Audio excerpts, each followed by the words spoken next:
Attention passengers, this is SNY's Keith Hernandez, and this is a Queens-bound 7 Express train, the fastest way to Citi Field to see your Metsies.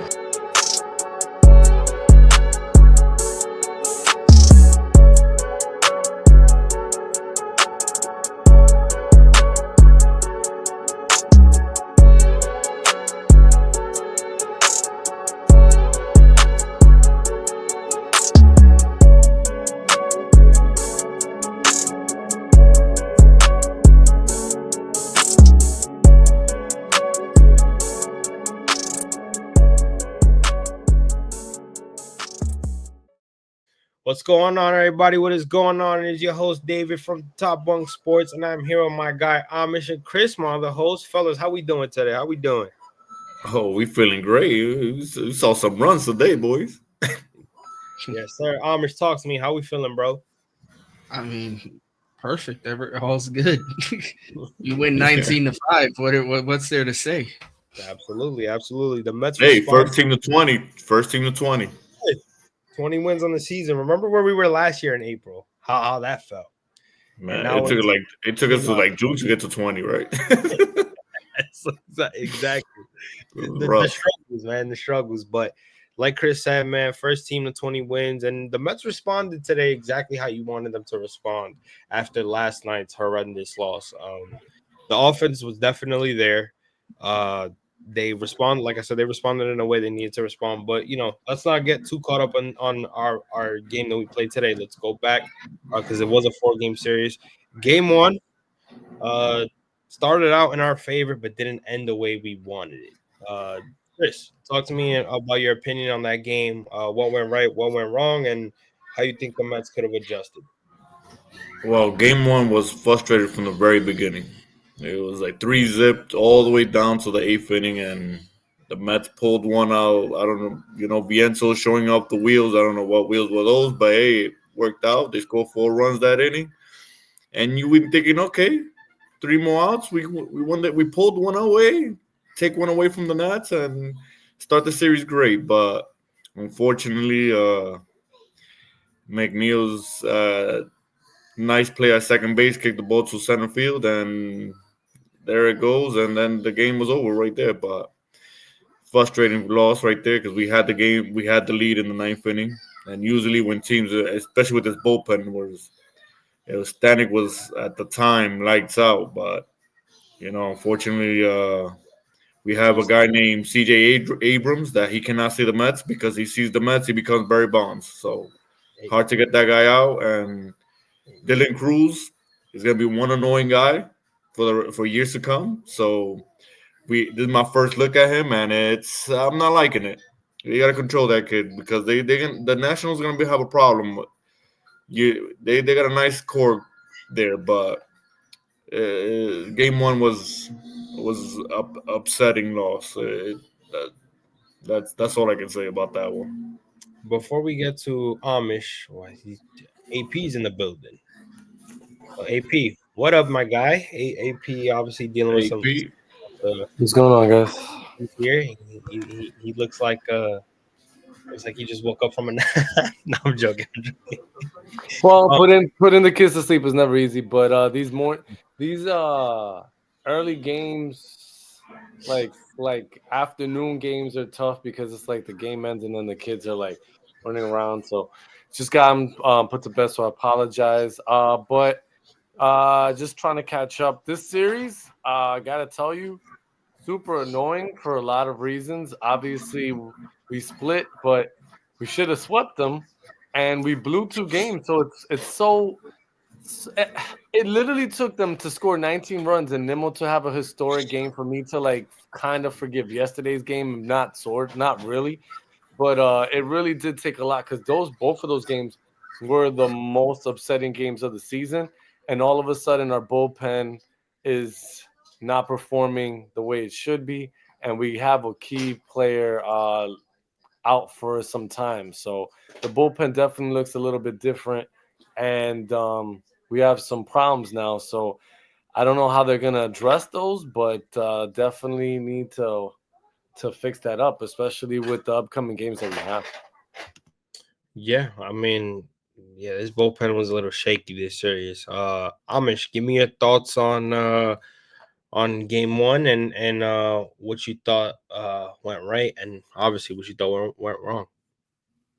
In game one is another case of the offense being asleep for pretty much the whole game. They woke up in the eighth, and then the bullpen wasn't going to be perfect forever, and they they definitely, for lack of a better term, shit the bed. Like, I mean, yeah, not Nimmo, McNeil botching that ball did not help, but um, Stanek putting them in that position just wasn't good.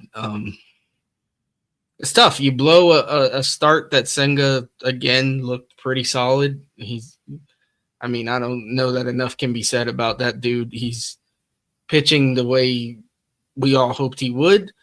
Um, yeah, the offense finally puts up 4 runs, and you think, man, we're gonna win another one, and then you blow it. So it's tough when you blow a game like that.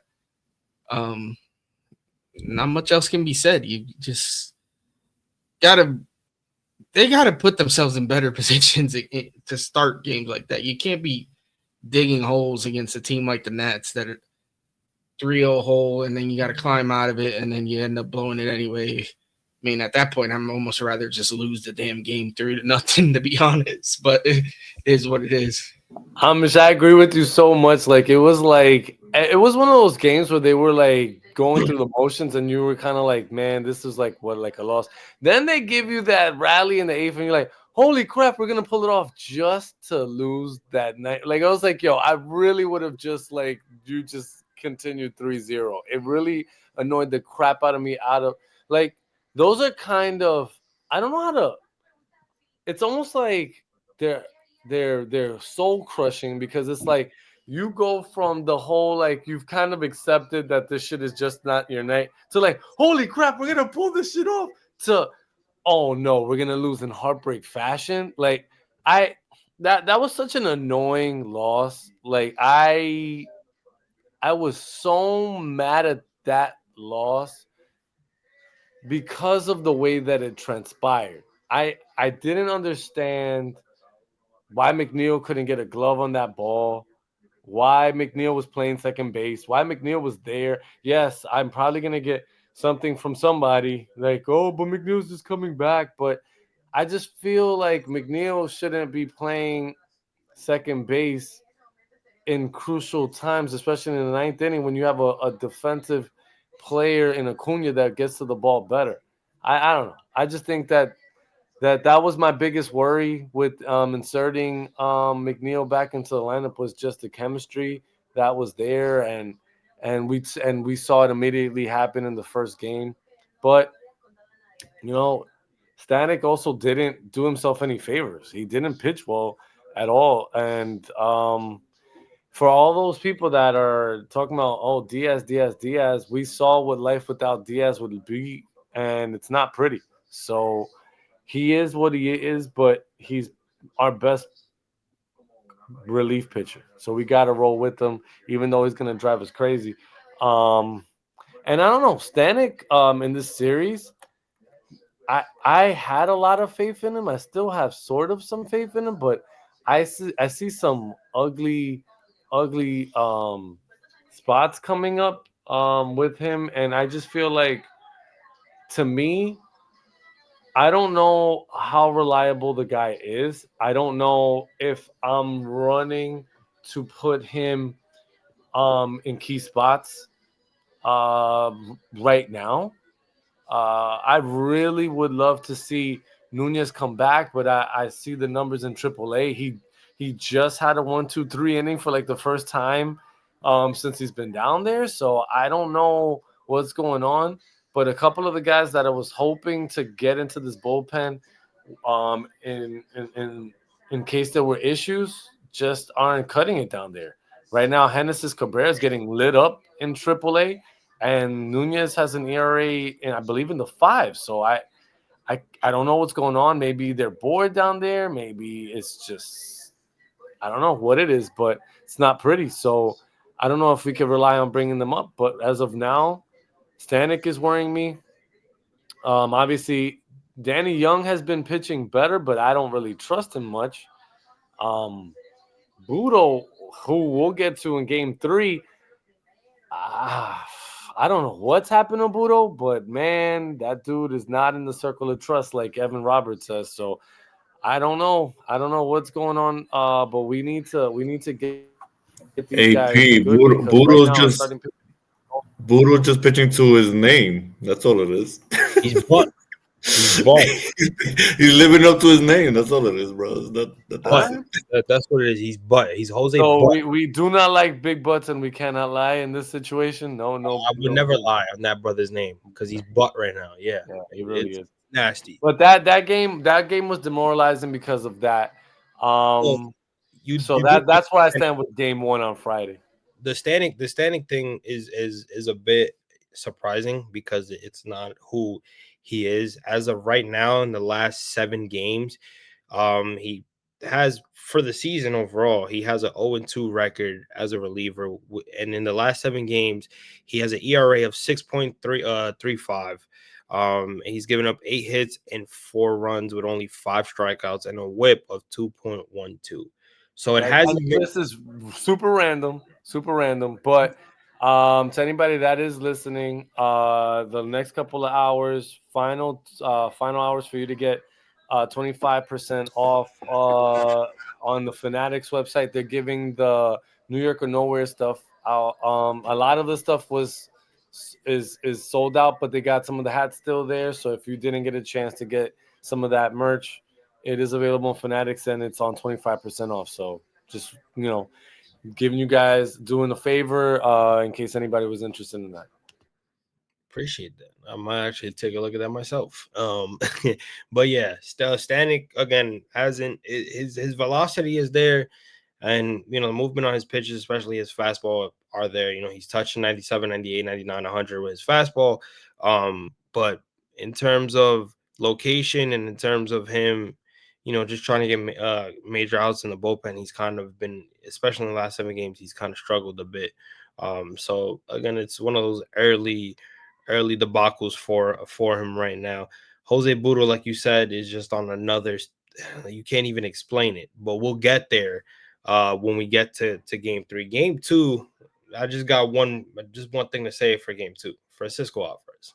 That's literally all it does, and Clay Holmes as well. That's the only 2 guys that you could summarize it in for that game, because Francisco Alvarez, he had within up into that game, he had 5 plate appearances, and in that fifth plate appearance, he came up, took the ball the other way, and had Jesse Winker on base, and was able to get one over the wall.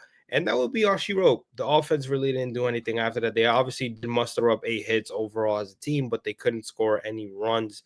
And it was enough for the Mets to gain the victory due to Clay Holmes and his immaculate outing. Shout out to Clay Holmes once again, shoving and proving the doubters wrong. # we have no pitching. But Clay Holmes again keeps the Mets in business and did what he needed to do in Game 2. And like I said, to summarize it, it's basically Francisco Alvarez and Clay Holmes. I'll start with Amish. What was your thoughts on that game for Game 2? Another game, the offense kind of sleepwalks. Clay Holmes does his thing for 5 innings. You hope at some point he could start giving you a little more length. The bullpen, let's face it, they're overworked, and that could be part of the reason we're seeing some struggles. I mean, yes, Stanek's got to be better, but we've been using him a lot. The bullpen in this game, though, where the previous game that they had their issues, this game they pitched 4 scoreless. Diaz came in the 9th. He did walk a guy as usual, but then he strikes out the rest of the guys. Pretty much it. Like it was the pitching again, stepping up, doing their thing. Nice to bounce back. The nice thing, yes, we blew 2 games in this series, but each game we blew, the following day we came back and stepped up and rectified the situation. So that's nice to see. It's nice to see we didn't turn around and and lay down after blowing those games. So that's promising in my view. But yeah, it was Alvarez hits that homer, and the pitching does what it needs to do. It's if the pitching is gonna pitch this way and mostly consistently, like obviously we had some hiccups, but then we're gonna keep winning games because the offense is starting to click, and I think it's just gonna get better and better as the season progresses. So yeah, man, shout out to this pitching staff. They're doing what has to be done for the most part. Starters continue to do. I mean, the starters this series all pitch well, every last one of them. So, yeah, that's where game 2 is pretty. Not much to talk about with game 2, to be honest. I would get to AP and Chris on that one, but I think we both summarized it as but pretty much there's really nothing you could say about game 2. But game 3.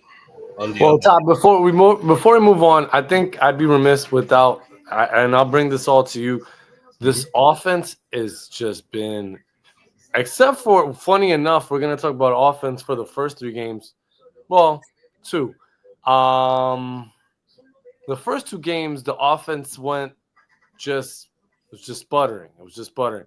Then we have game 3, which we're going to talk about in a second. But game 1 and 2, I think the story was the offense just being crap, except for that late rally where we had to depend on Vientos getting that bloop to clear the bases. But for the most part, nobody started. Then we have Alvarez hit that home run, but that was the only offense that we got. The Washington Nationals right now don't really have the strongest starting pitching.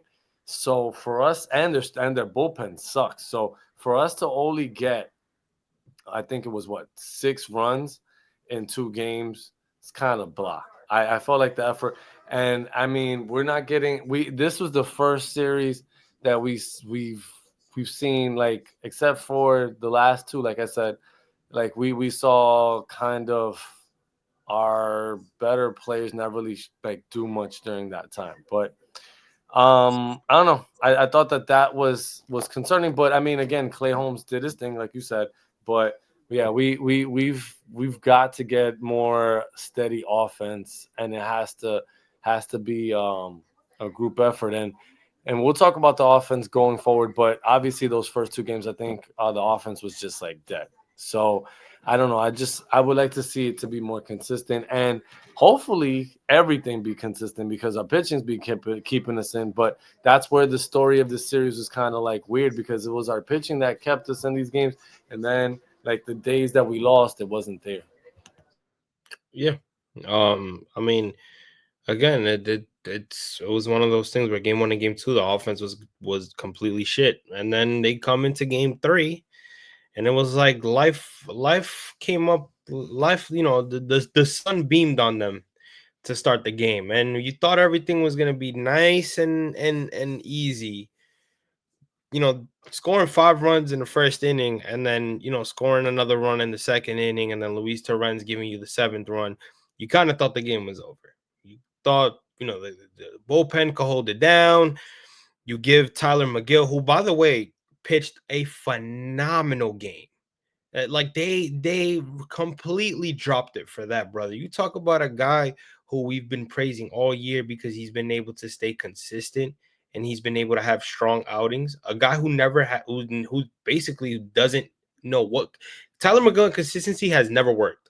So for that to be the outcome for that, and then for the team to just drop a lead like that, especially with the outing that he gave you, was heartbreaking as a fan to see, because this is a guy that, for the opinions that we have, I'm sure he understands that, I've been getting ridiculed, and fair enough. I deserve it.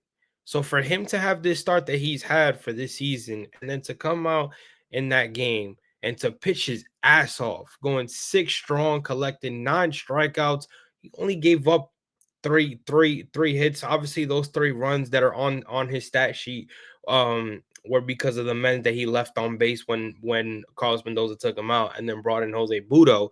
But again, he was untouchable, and he had a wide lead, and then all of a sudden one by one, they start teeing off on Jose Budo, and that was basically all she wrote, man. I mean, it like I can't even like you can't explain it. Like you can't explain it. You go away from your TV and you have a 7-1 lead. You come back and they already scored 4 runs on the fucking board. Like it's one of those things where it's like, hey, those are situations that's gonna happen. But coming into this game, knowing how taxed his bullpen is and knowing how bad Jose Budo is, it's not like Jose Budo is gonna come in and you have confidence in the guy. It's, I know Barazaban started off with giving up 2 hits, but he got out of that trouble. But again, Barazaban is another guy that has been taxed. Mendoza has constantly gone to Barazaban multiple times. And at some point, you got to look at it where it's like Barazaban is not always going to have his heavy stuff because the guy could be he just may need a rest. Like, bro, they still pitchers at the end of the day, regardless if they're relievers or not. Like these guys throw hard.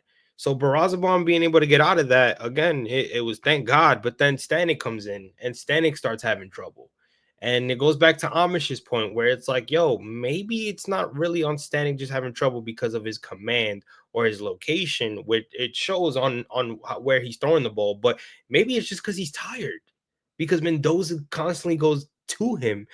So it's one of those things where, you still have a lead. And then on top of that, we talk about the offense. They were dead after they scored that 7th run. They were nowhere to be found after Luis Torrens gave them that 7th run. So again, baseball is all about, and shout out to Mets Weekly. Shout out to Frankie from Mets Weekly, where he did his post game show and basically said that just because you have 7 runs on the board doesn't mean you stop hitting.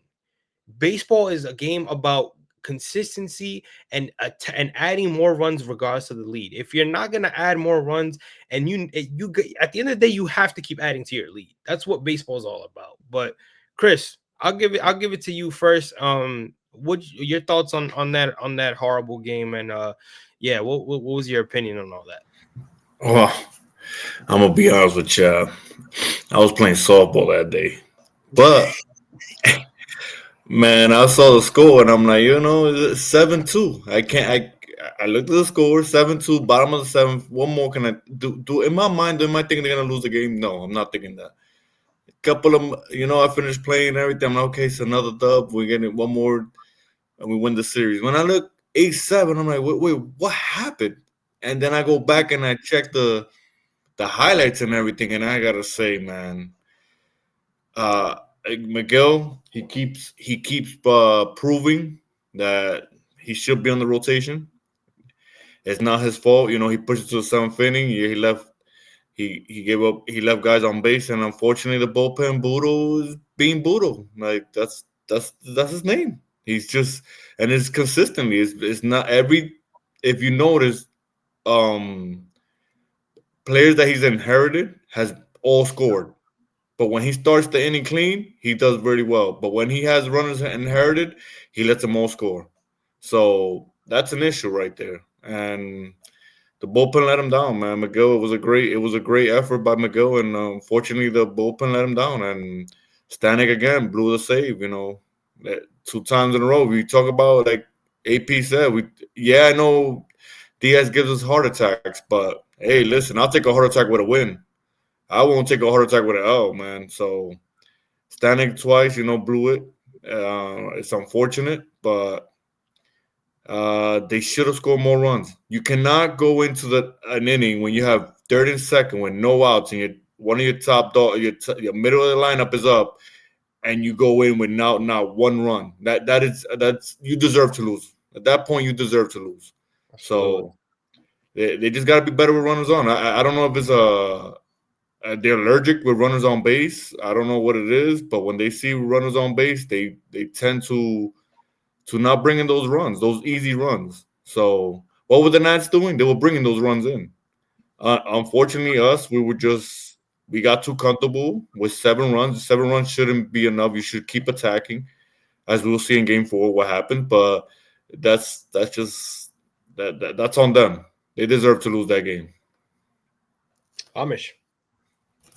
Yeah, man. I mean, obviously, we'll touch on the pitching, but got to reiterate this about the offense. It's like history shows the Mets have done this in past years where they start off games hot and then their offense just goes to sleep, and you can't do that. Like that was one of the things. I mean, 2022 didn't end well, obviously, but that team was good at just keeping the pressure on no matter what. They were like, keep putting runs on the board. Like, they didn't give up at bats. And this team, on the other hand, so far, they give up too many at bats, especially with runners on base. And it's like, you got to be better. You can't. The infield's in, and you can't score one run to give you some insurance. Like, you can't do that. But that, on the other hand, and we're going to get to the next game, but that's what was promising about today's game is that they didn't stop. They kept piling on, and that's what you need to see. That's what this offense needs to do. They have to keep piling on. And I think they will. I think we'll get there. Obviously, not everybody's clicked yet. We're just got some guys back. I know we've had some reservations about whether Alvey and McNeil would fit in coming back. So far, their bats have been pretty solid. Obviously, McNeil in the field, some issues. Probably should have Acuna at second base in situations like that, but it is what it is. But I think this offense can and will be better. But yeah, you can't blow a game like that because you just stop scoring runs, and then your bullpen, obviously, Budo, I don't know what's up with him. Is he overworked? Is he's part of it? He just sucks right now. A little bit of probably somewhere in the middle. And then Stanek, same thing. Just I question what's up with not putting Diaz in. I get that he was recently hurt, and you're probably trying to be careful with him, but I don't know. I'd rather lose with my closer than with the second guy. That's just me. And you say, well, it's April, whatever. I don't know. Those are the kind of games that I don't like to lose in April. Like I'm okay with losing a game where we just get blown out or we're just like not in it. But to have a lead like that and then just blow it, that one bugs me. That was probably the toughest. Like Friday's loss was frustrating, but it was what it was. This one made you want to like throw something at the TV. Like this one wasn't fun. But yeah, I mean, what else can be said? The offense has to be better. They have to not give up after getting off to that lead, and then the bullpen, they have to be better too. That McGill deserved better, and it is what it is. You said throw something. I don't know why I sound like I'm a FUD there or whatever, Looney Tunes. You said I literally did throw something. I was so heated. I think some toy or something that was on the floor. I was like, I could not grasp how on earth you lost that game. You do not lose a game where you put up 6 runs up on the Nationals. You're up 7-1 at one point. There is no way you lose that game. And yet they did. It was all the makings of a choke job. When you have base man on second and third, no outs, and you can't get them in. The Mets had no business losing that game. Budo sucked. And Mendoza also is part of this blame. This is where Mendoza loses me, and I'm never going to understand this. You can clearly see Budo has nothing. He's ass. Straight ass. And you don't take him out because you're holding – look, I get it. I get that the Mets have 13 games that they're going to play. I get that.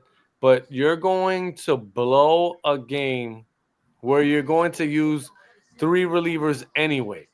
What difference does it make if you bring in a reliever when it's – well, you know what? I'll tell you the difference. I'm actually answering my own question. If you bring in the reliever, a batter earlier, then you don't have to burn the entire bullpen trying to save his ass.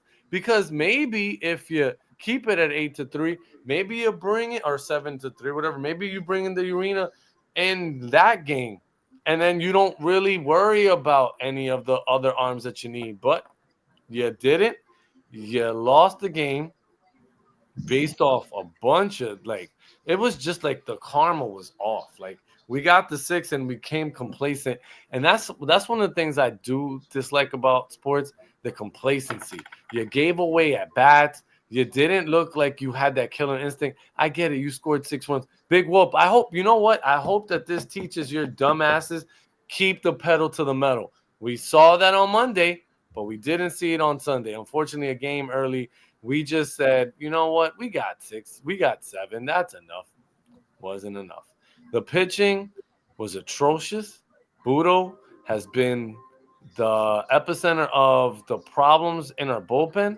The dude also got squeezed, I thought, in one of those. And Soto, another thing, I'll be remiss if I didn't say how crappy was the umpiring in this series. The umpiring in this series was god awful.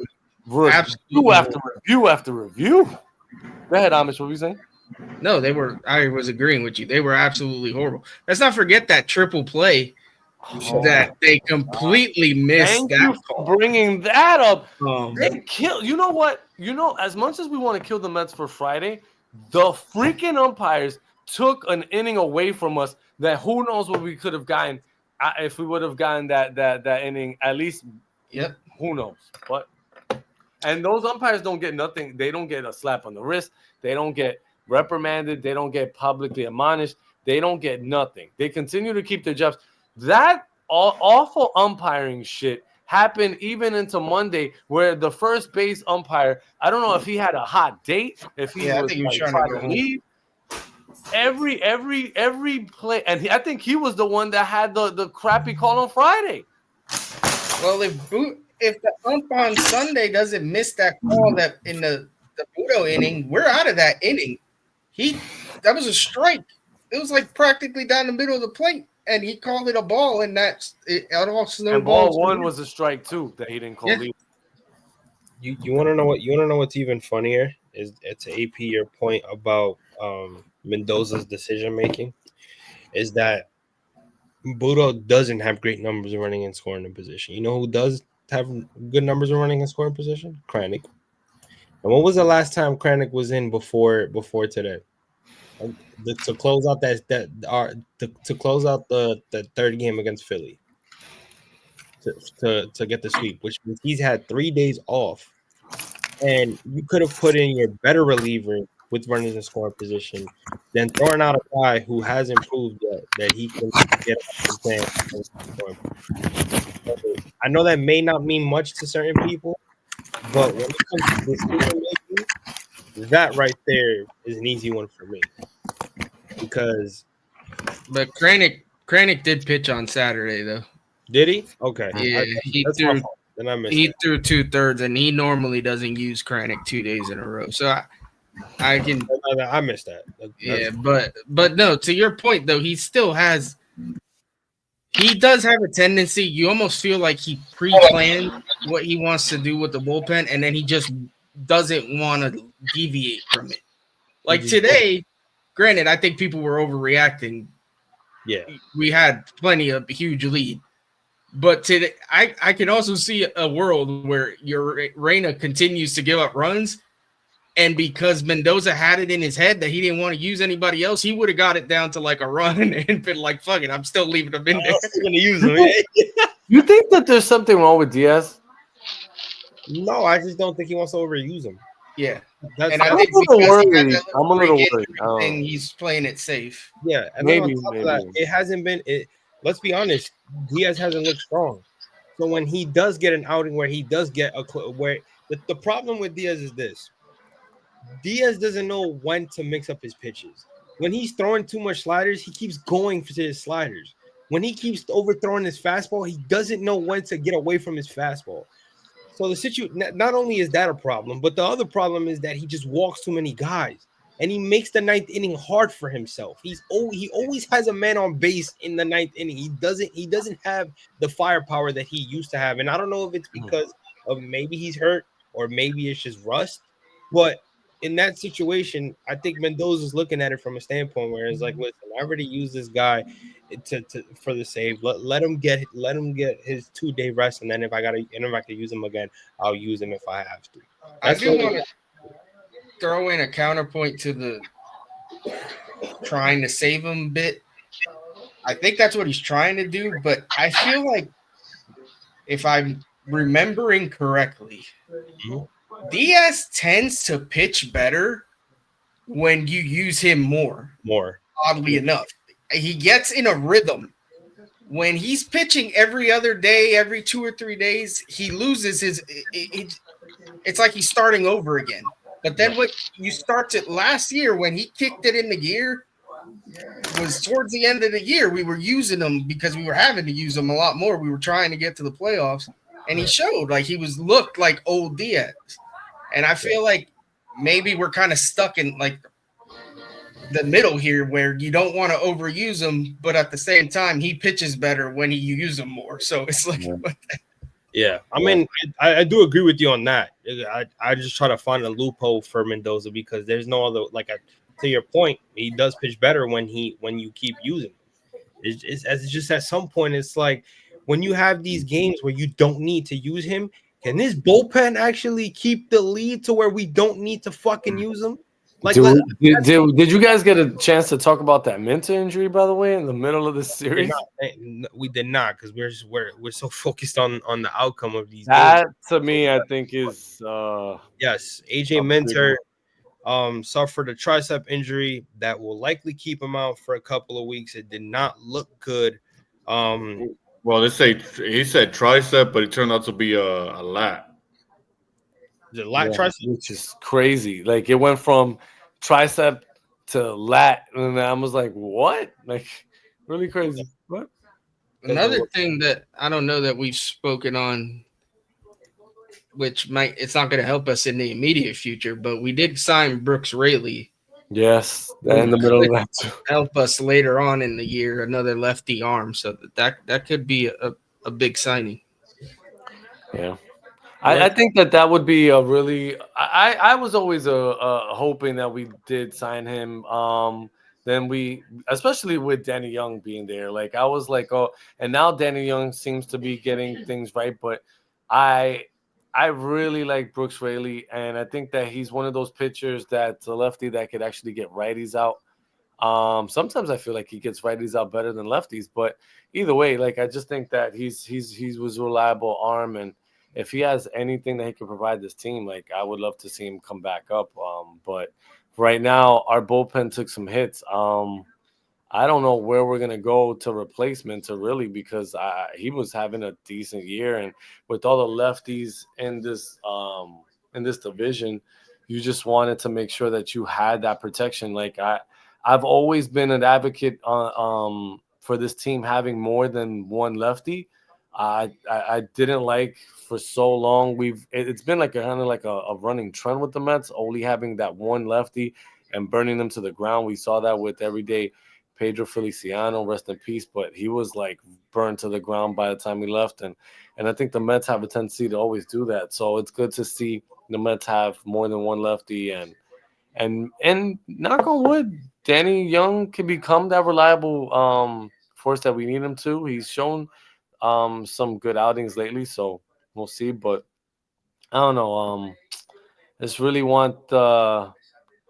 I want Minter to come back as soon as possible. I know with the lat, like there's a possibility that he could be out a couple of weeks. So we'll see what happens with that. But praying that he could come back and come back sooner than later, because we definitely gonna need him. Absolutely, yeah. That was a blow, man. You talk about. I mean, I'm glad that you're never happy for one of your main guys to get hurt, but thank God it was in a situation where it's April, and it's not something where we got to deal with it in July or in August. Because you talk about a heartbreaker. I mean, Minter was just becoming a solid piece for us in terms of a setup man, especially a lefty setup man at that. So for him to go down, and obviously, they brought up Urania because of Minter's injury, and another guy playing to his name. Yeah, I was never confident about that one. Shout out to Chris for that comment. I mean, if they do want to go the route, because here's the thing, you because Jose is not as consistent. I mean, he's never been consistent. Let's be honest. There's nothing special about the kid since he's been in Miami. I know since he came up with Miami, he's kind of been. He was supposed to be touted as one of their best pitchers in their rotation. Never panned out to be. And he's not a guy you could trust. He's not a guy you could trust. My thing would be, since he's not a guy you could trust, and you can't bring up the Daniel Nunez because he's not even cutting it down in AAA. My best bet would maybe go into Brooks Raley and try to see if he could be that replacement. Because again, what option do you have at this point? Because if we're gonna be in a situation where we have to use Jose Urania in a big time situation, I don't feel confident about that at all. I'm gonna be honest with you. Like, that's the shit that sucks. And you know what I'm saying? I think I could take Urania in one inning. I don't know if we could use him in the same elk of, and not in key spots either. But I think Urania, if we're gonna use him, get him in a spot and maybe like the 6th inning, low leverage situations where it's just one inning. Did you see the same game I saw today? I don't know. I just want to know. I mean, he started getting his tits lit in the 8th and 9th inning. I think that in the 1st inning that he pitched, the 7th, he was able to get a 1, 2, 3. He did really good in Texas, I want to say. I think that if you could keep him, like I said, if you could keep him in a 1-inning situation, we're going to need arms. Unless Nunez is coming up, I don't really know who else you have in the bullpen in Syracuse that you could rely on. So if we're going to do this, then I think that the guy is not, and again, not to put him in any situations in the 8th or 9th inning, close games. I want him coming in the 6th inning, like sort of like today. Like, you're not going to get a lot of blowouts, but if you could get him in a game where maybe we're up by 2 or 3 runs and it's the 6th inning, fine. That's the only real situation right now until he proves that he could be here for long term. But I wouldn't try to stretch him out like today. I wouldn't try to do 2 or 3 innings. I'd really just try to focus on, he got me through the inning, cool. I think that the guys that you have that are going to go those 2 or 3 innings right now, I mean, I don't like Budo right now, but I go to Brazenban maybe 2. Kranick could go 2, but I'm not doing that with Urania right now. I don't trust him to do more than like a 1 inning, especially if it's like a tight game. Yeah, I could see them going to Anthony, however you say his name, Goose. He's been pitching all right in Syracuse. He's a lefty. I could see them giving him a shot at some point. Other than that, probably, I mean, they're probably going to bank on maybe Nunez, hopefully righting himself. Yaxel Rios is down in AAA. You could see him. That's about it. That's the only guys pitching well in AAA out of the bullpen, really.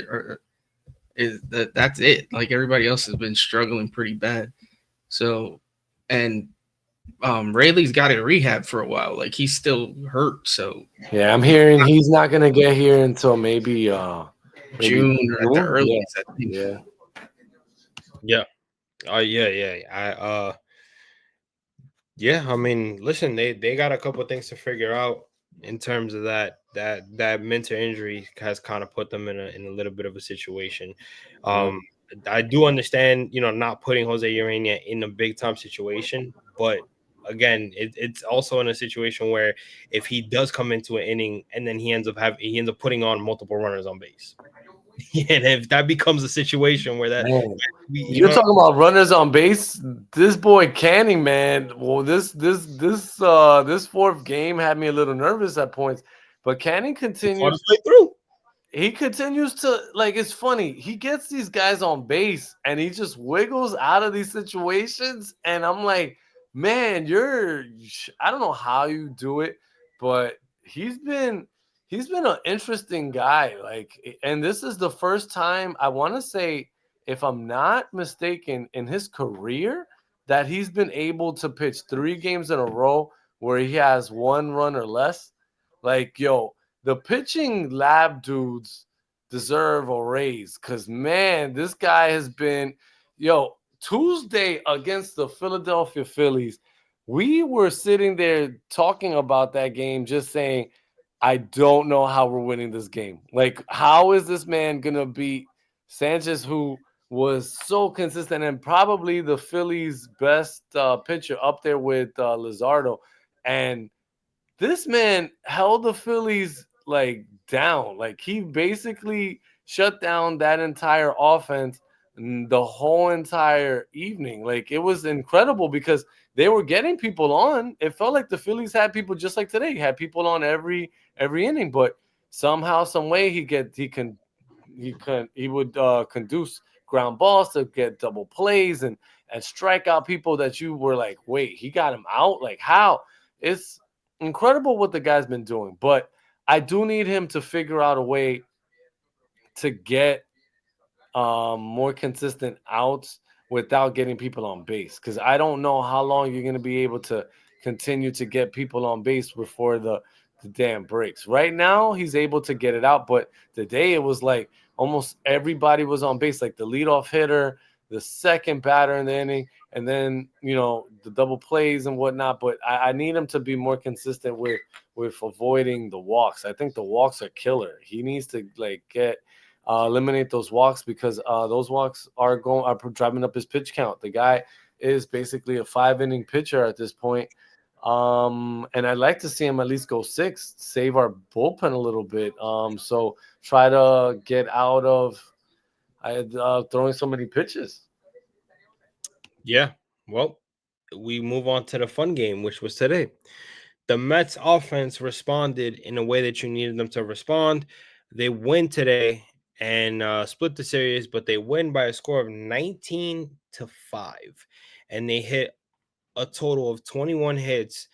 And it was courtesy of a big game from our outfielder, Brandon Nimmo, who went 4 for 6 with 2 home runs, including the second one being a grand slam, first one being a 3-run homer, and in total he got 9 RBIs, which ties the Mets franchise record for 9 RBIs. He joins Carlos Delgado. So he's in some pretty dope company. But we got it. Let's focus on the history that was made with Nimmo. I think that was one of the most incredible ways to get that many RBIs that I've ever seen in my entire life. Like, I really want to pay its homage. Honestly, the way that man went, just breaking it down, because I just want to make sure that I have this in like for perspective. So we start off the top of the 6th inning. The top of the 6th inning, the Mets are winning. I believe it was 3-0 at that point. The Mets are up 3-0. The game is still close. Nimmo comes up with Mark Vientos and Jesse Winker on base. He deposits a home run over the right field wall to make it 6-0. The Mets, after that game on Sunday, can't say they've broken it open just yet because we just saw them choke that out. So they do their thing. They get the bases loaded again, top of the 7th inning. You see the bases loaded again for Nimmo. At this point, the game is 7-0 at this point. 7-0. You think that I for all the stuff that I'm saying, I did think this game was over after Nimmo's home run, but I think I would have jumped out the window if they would have blown another game 6-0. But Nimmo comes up now in the 7th inning. Bases now loaded, up 7-0. and he hits a grand slam. So back-to-back innings with home runs, and both of them with multiple people on base. Now, you could go a whole damn 2 or 3 weeks without getting this many RBIs. But for good measure, he comes back in the 8th inning and a a double with men on the bases loaded as well, and gets those 9 RBIs. And I'm like, man, if Vientos would have been a little bit faster, probably gets held up. I don't know, with the score being what it is, but I was hoping that ball would have just went in the corner. And then when he comes up in the 9th with the possibility of breaking Delgado's home run record, and that's when this is so funny, because you would always root for Vientos to hit a home run, whatever. But the one time you're like, man, Vientos, why? He hits the home run, and then that like clearly knocks out the possibility of Nimmo getting that 10th RBI. But that was, like Gary said, only the third time in Major League history where you see 3 consecutive innings of a player getting 9 RBIs. It's happened only 3 times. The players were Pudge Rodriguez, Sammy Sosa, and Brandon Nimmo. That's incredible company for him to have. What an amazing offensive explosion. I mean, it came out of nowhere. Like, Nimmo getting 9 RBIs in the middle of a season-long kind of situation he's been going through. He's been like, he hasn't been consistent. He hasn't been great. We've actually been a little bit nervous. We had people on Twitter already like, how concerned are you about Nimmo? Like, so I guess there was like a concern factor. But that 9 RBIs was pretty amazing to see, just letting you know the type of player that he can be. But, man, did we need him? Because, I mean, those 9 RBIs came in handy, especially with the way that Urena was throwing the ball around. So it was just good to have a laugher. It was good to feel good after that horrific loss on Sunday. But like I said, it was a lot of good things. You got to love Griffin Canning's outing. You got to love Nimmo's outing. I'm still – it's weird. Like, Soto's such a weird character right now, because maybe we've built him up in our heads, or maybe I have. Like, I just feel like, man, he's not – and I know he's not he's not going to replicate the numbers he had in Yankee Stadium, but, like, I just felt like he'd be hitting for a little bit more power. And the things that I'm seeing – like, he hit that double, which I was like, man, that's a double. And he had a single. He's been getting on base. Like, that's the weird thing. It's not like he's not getting on base, but there's just – I don't know. Like, I'm seeing like strikeouts that I wasn't expecting, and maybe I'm putting too much pressure on him, but he's getting on base at a decent clip. He seems to work counts still. It's not clicking on all cylinders yet, and something just seems off. But it was good to see him get on base. Alonso got on base twice. Nimmo had that amazing game. Vientos had that home run against Rosario of all people, but it was a laugher that we needed, and especially after the horrific game that we had, it was good to get back. And the New York Mets are the first team in Major League Baseball to get those 20 wins, so you gotta love that. 20 before everybody else. Let's make sure that we continue to have 30 and 40 and 50 and 60 and 70. 80, 90, 100 before everybody else. I'd love to see that too. Amish, I know you gotta go. If you want to do a quick recap of the game before you dip out, any opinions on it? What you thought of it, and overall? Yeah, I mean, the offense, everybody contributed except for. Funny enough, Lindor doesn't get a hit this game, but he gets hit twice in one inning by pitches, and does end up scoring a run. I know some people wanted to see retaliation. I don't think either one of those were on purpose, but it's interesting that he did get hit twice in one inning. But everybody else had at least a hit. Taylor pinch hit, got a hit. Sokar pinch hit, got a hit. Everybody else had at least 2 hits. Acuna got 3 hits today. Just everybody contributed. Even Soto, like I get people are not seeing what they want from Soto, but the guy, he had three multi-hit games this series. I think he's getting there. He isn't hitting for the power that I think a lot of us expected to see, but I don't know. I'm not worried about him. I'm love what you gotta love score. I mean, anytime you score 19 runs, how can you not be happy? You just hope that it like there's some consistency with it. You had a game, you scored 7.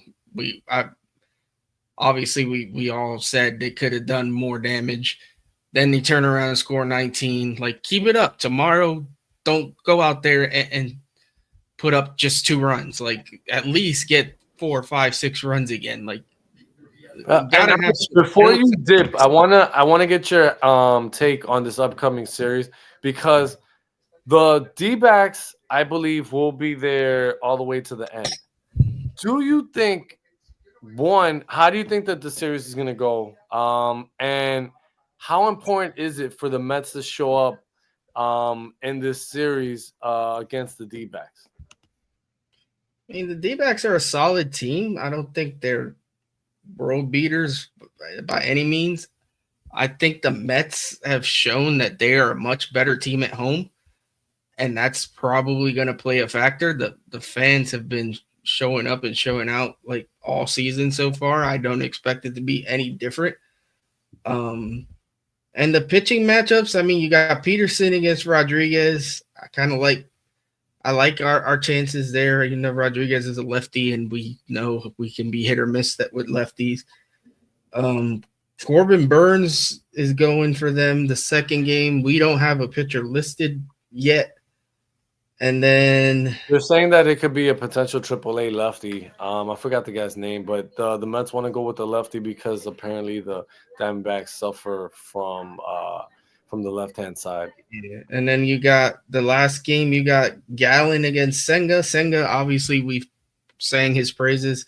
Gallen has been bad so far. He's 1-4 with a 5.57 ERA. So, I mean, if I'm looking at it, again, I never predict sweeps. I don't like to. I would never will. I think we should be able to take 2 out of 3. And I feel pretty confident that we will. The Diamondbacks don't scare. I know they got some very good players on that team, but Diamondbacks don't really scare me. I mean, maybe I'll end up eating those words, but they do have Corbin Carroll, who's a freaking beast. But yeah.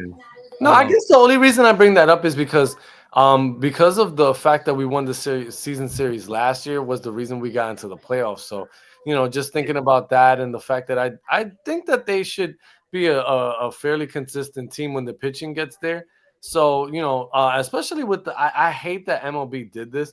We're basically done with the Diamondbacks next week, and that's it. Like, we don't like. I just feel like it's weird that we're playing them here and then we go see them again in a week and then that's over. So, my biggest thing from this is that I definitely want to take the season series. Obviously, I prefer winning season series. Winning series as much as we can. So I'm with you in the sense that, like, I'm not like sitting there like focused on like, oh man, the D-backs, like, watch out. But I'm just more just trying to get these season series because I see the importance of them, right? And I do think that because we're home, we have the advantage. My biggest concern is that game 2, without a said starter. I'm just a little nervous about how that's going to go. I wonder if the Mets are playing this kind of like what happens with game 1 will determine what they do with game 2, but we'll see. I mean, if they could take game 1, if they could take game 1 from the D-backs, get them to 19 wins this month, that'd be great. Like, I would love to see the Mets go for 20. I really feel like they left 2 wins in Washington. I'd love to get those, man. If we could take 3 from the Diamondbacks just to, like, you know, continue or dominate at home, that'd be great. That Thursday game is a getaway game, so I also think that that's one of those like hit or miss situations. So this series to me is a little bit like harder to really see how it's gonna shape out because you'd like to have a set second pitcher, and obviously those getaway afternoon games, it's easy to come out flat. So the key to me in this series is one, making sure that the Mets get out running game one. Really like make sure that they exert their dominance on this Diamondbacks team that they're starting right now is struggling because their bullpen. I don't know how many times I've said it, but it seems like the National League, especially. I mean, I think that the National League's top teams all tend to have some issues, and the bullpen seems to be the biggest one in most of them. The Dodgers pretty much excluded from that. The Mets have to continue to do what they do against these teams and wear out these starting pitchers where they could exploit the weaknesses of these teams, which is in their bullpen, and put up insurance runs often and late. So what I want to see them do is set the tone on Tuesday, I should say. Make sure that you're just getting this guy out as soon as possible, getting to the bullpen, and making sure that your offense is putting up the run. I expect, like you said, Amish, the crowd. I know it's a Tuesday, but I expect the crowd to be into it. Uh, Hopefully everybody's out. It's $5 pretzels, $5. Go to City Field, get yourself a pretzel, get yourself a drink for $5. You're gonna be watching really good baseball, and just make sure that that we continue to have that home field advantage. There's something really awesome about City Field right now, and you can kind of feel that energy. When you start feeling that energy early in April, that's very, very special. Like I'm really rooting for this team to keep it up because City Field in September with that energy level up like that, man, it's something else. Yeah. Chris, if you could just give me a quick recap and your prediction on the series before we wrap up here, I will end it with you. Well, I'm an Amish. I don't predict no sweep, but they want to take it. Go ahead. I ain't gonna stop them. But I believe they take 2 out of 3. It's true. The pitching matchup, Gallon has been a little bit disappointing, especially on a walk year. Corbin Burns has a high ERA too, and his strikeout rate is very low. So compared to years past, but I expect the Mets to play well at home. They tend to play very well at home with energy, especially Lindor going to go off with his walk-up song and everything. So, yeah, I expect 2 out of 3. If they, I mean, I expect it, but this is baseball. You just never know what happens. But hopefully, this will be a good 2 out of 3, and we keep them moving because just win series. That's it. Don't lose them. You can tie a series, but don't lose them. So that's the most important thing. Absolutely, absolutely. Anything, Matt. Anything can happen as we saw yesterday. Oh, and the Mets are, according to MLB.com's power rankings, the number I don't, one team in I don't all fall of in that trap, baseball, man. man. Those guys looking for likes and clicks and all Well, that. I I don't. liked it. I'll tell you that much. Especially since we should have been number one. Yo, we haven't been number one in that power ranking in forever. So I mean, I know I don't take a lot of stock in it, but it's dope to see the Mets up there, and we're the first team to 20 wins. Like I said, let's be the first to 100. Let's be hoisting that trophy at the end. Yes, sir. I like the positivity, but that's your wrap for your series recap against the Washington Nationals. The New York Mets split with the Nationals. As embarrassing as it sounds, they will finally come home to some fresh cooking, and they will take on the Arizona Diamondbacks for 3 before they, unfortunately, I don't understand why, gotta go back to St. Louis and then take a long ass trip to Arizona before coming back home to play again. Um, listen, they ended it the way they needed to end it, especially after yesterday's disaster. The offense was lighting up, and that's how you want to end it. So shout out to the pitching, hashtag we have no pitching, and shout out to the offense for waking up and actually providing Canna and with some run support and you know, dicing his game up and ending this road trip and going back home on a happy note. But with that being said, shout out to Memo for listening to my conversations. Yes, Chris. I told him he had to get his head off his ass, and right away he goes, hits me 9 RBIs and says, "Shut the hell up." Okay, I shut up. You got it, Memo. Chris is the man behind the historic day today. Chris deserves everything in life. Yeah, Chris, I mean, if you want to give some credit, give some credit to me. You know, you deserve it. You deserve it, yo, bro. Listen, if Brandon Nimmo goes off again, bro, you deserve some free tickets. I'm gonna be honest with you. Like it's coming your way, bro. It's coming your way. But like I said, man, this is another 7 Express podcast video, another series recap. Let's get ready for tomorrow's game. I am your host, David from Top Bunk Sports. I got my other 3 hosts, Chris, AP, and Amish. Appreciate you fellas for your time. As always, man, we will be back with another video. Till then, peace out, and let's go Mets. This is SNY's Gary Cohen, and this train ride is over. This is the last stop on the train. Please exit onto the platform. Thank you for riding with us.